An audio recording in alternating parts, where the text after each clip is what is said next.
Hello Guardians, it is Ebontis. XUR has arrived in the EDZ. It is the weekend of June 23rd.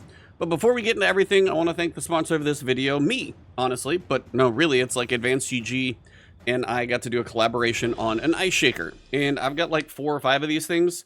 They're really nice to use. They're 26-ounce stainless steel insulated ice shaker. They've got measurements on the inside. It's got a little mixer kind of agitator attachment on the top. It's a nice little flip top that gets a good click to know it's sealed. I use these things all the time, whether it's mixing up Advanced GG, mixing up a protein shake, just having cold water on the go for you in a hot car in Texas, for example. They're great. So if you do want to pick one up, link will be in the description. Also post them to my community page. If you have any questions, let me know in the comments. But if you do want to support me, this is a nice way to support me as a creator and get you actually a piece of Ebontis merch, which there's really not a lot of that out there. And honestly, it's just a very useful product. So if you want to check it out, please do. And now back to XUR. For legendary weapons, I'm just going to go through them quick. I think you can probably pass on all of these. Under Pressure and Dragonfly, Steady Hand Snapshot Sights on a shotgun, 4th times Vorpal. You got Air Assault and Killing Wind on a couple SMGs. You got Opening Shot and 1-2 Punch on a shotgun. Somebody's probably going to find that exciting, but not me. Quick Draw, Lasting Impression. You need auto-loading for that to be good. Field Prep and Cluster Bomb, just old rockets. And then over here, you've got Hawk Moon with Surplus and Snapshot Sights and Dead Man's Tail. Definitely not worth your currency, I can probably promise you that. And you've got Jade Rabbit. I just did a ranking video for all of the exotics related to PvE, and Jade Rabbit just is not good in PvE. If you're a PvP person, there's probably some specific use like momentum control, but outside of that, if you don't own it, you could probably add it to your collection and delete it. Now, the 3 pieces of exotic armor are actually decent. I wouldn't say like god rolls on any of them, but if you don't own them, you could definitely do a hell of a lot worse for your first roll. 66 on Wormhusk Crown, this is probably the best one. Double digits on mobility, some recovery, some discipline, dodging. This will be kind of a PvP exotic more so, some ability to stay alive in PvE. And then for any of the top 3 stats, you could put a mod in there and spike up what you want. It's a pretty good roll, so if you don't have it, make sure you buy it. And if you do have it, see if yours is as good. Maybe you need to upgrade. For the Titans, you've got a 68, high recovery, high discipline, 20 in each. Not bad per se.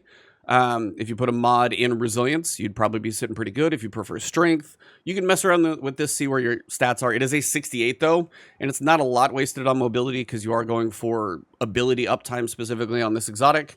The discipline helps. The recovery is good to get something, you know, back a little quicker. Masterwork this thing, it's sitting at an 80.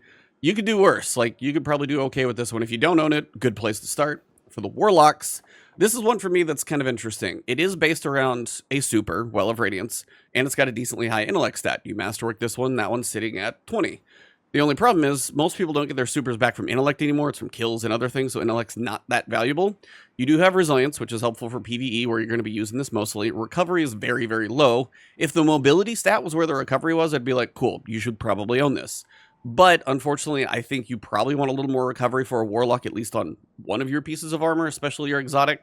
So while it's an okay place to start if you don't own it, I think there are way better stat configurations for this specific exotic. As for your legendary armor, Titans really only got one. You got a 63 that's like well-rounded, high in intellect, not that beneficial. A 65, again, kind of well-rounded. That one's actually not bad because you got resilience, recovery, discipline, and strength as the higher pieces, which is decent. So a newer player who's like, hey, 50 shards and I can get a 65 stat roll of armor, a new player could do worse, so not bad. This is one I'm like, yeah, mobility and strength only on a 65 you could pass. The boots, again, high mobility, no resilience. You got to have some resilience as a Titan. So the chest is decent at a 65. Put a mod on there for resilience. You're sitting at 20 resilience, 15, 16, 12.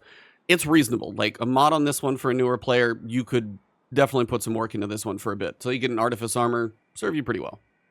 For the Warlock, you got a couple kind of like this one I would probably skip. You need some recovery, probably a little bit to make that worthwhile. 63, very well-rounded, not really spiking anything specific. You got a 66 here.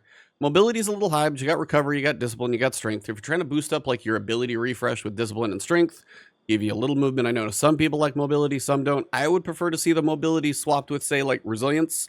Give you a little more survivability in PvE, but 66 could do worse. And then a 64 here, a little lower on recovery, kind of, again, flip the recovery mobility, I'd be happier, but that's okay. So for the Warlocks, I'd say your Helm is probably the best of the 4.